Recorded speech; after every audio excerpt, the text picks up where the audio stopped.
Pete Osterman is a man after my own heart in the regard that that dude is really serious about killing animals for meat and putting food on the table for his family. Well, getting pretty close to being done with turkey meat for the year. Got to fill her back up. Got a deer and bear in there. We got to get some white meat.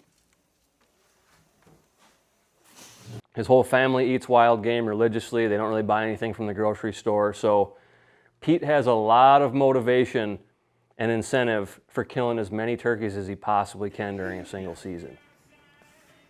Pete has spent a lot of time in the Black Hills region of Wyoming hunting deer every year. So when I asked him if he wanted to go try to shoot a Merriam's in the springtime in the same area, he was all about it. And that's where we're going to bring you right now.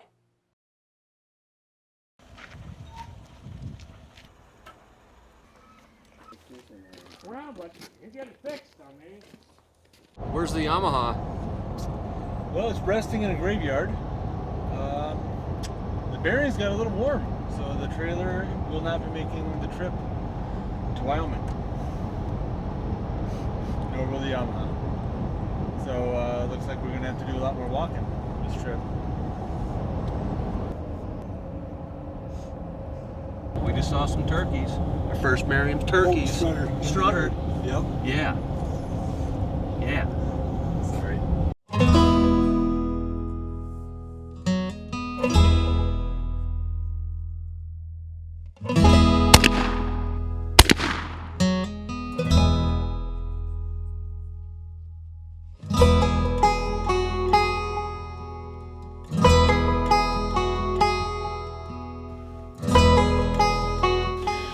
Little gobbler tracks.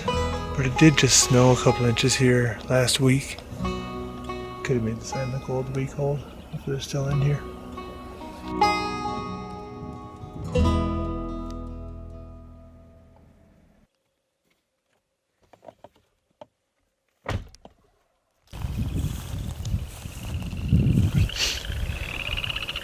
Woo! Woo! Woo! Woo!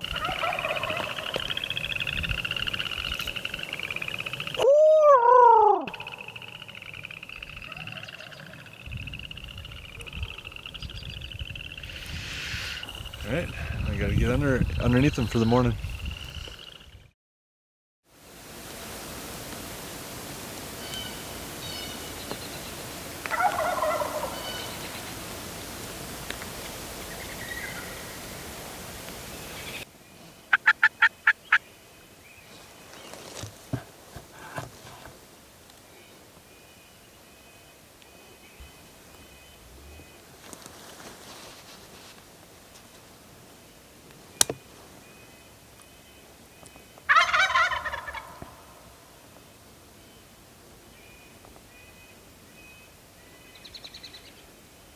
Kill. Huh? Yes. Hold on.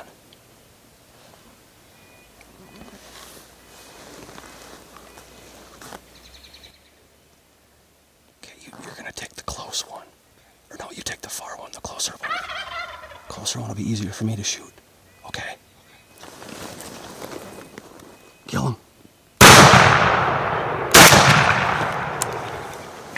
Yes! Look at that noggin. We had the birds roosted up here on the hillside here behind us a few hundred yards away. We came in here into this nice meadow here, and it was just really open, trying to hide in here with these big mature pine trees and not much cover underneath them. So we actually set up 2 times, I think. We finally found our setup, and we set the Montanas out and sat down and waited for them to fly down. They flew down, and they started gobbling. We talked to them just a little bit, and they came right in. They came into our left really cautious, really checking out our setup, just looking at the whole scene. They came in, there's some like 1 foot tall small pine trees that they were just hanging out in about 25 yards to the left of us, but kind of been tough to pull a shot off even though they were so close.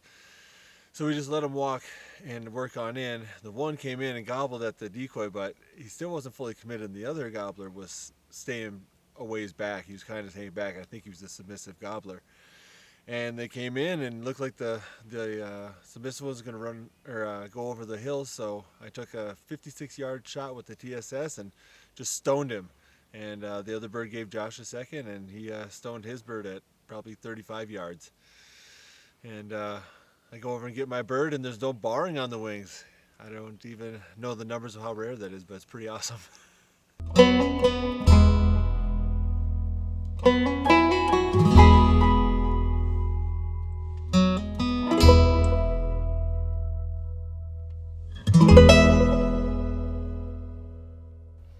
All right, we got the drumstick and the thigh here.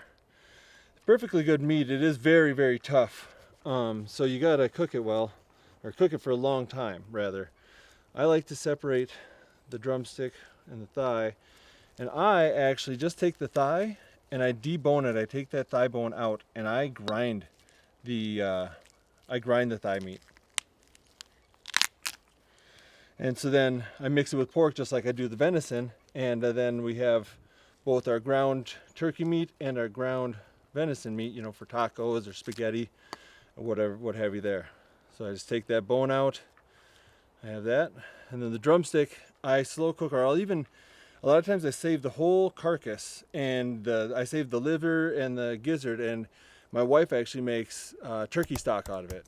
So we just take the bones and all that, and a lot of times I'll take this and make the stock with this as well. Or you can braise it and then pull it just like you would like a pulled pork. Here's how simple it is to debone that thigh. You got the inside of the thigh with the bone right here. You just cut right along it. Basically just cut along the bone as you go. That whole meat will come out. Just cutting right along the bone the whole way. Get that kneecap out of there.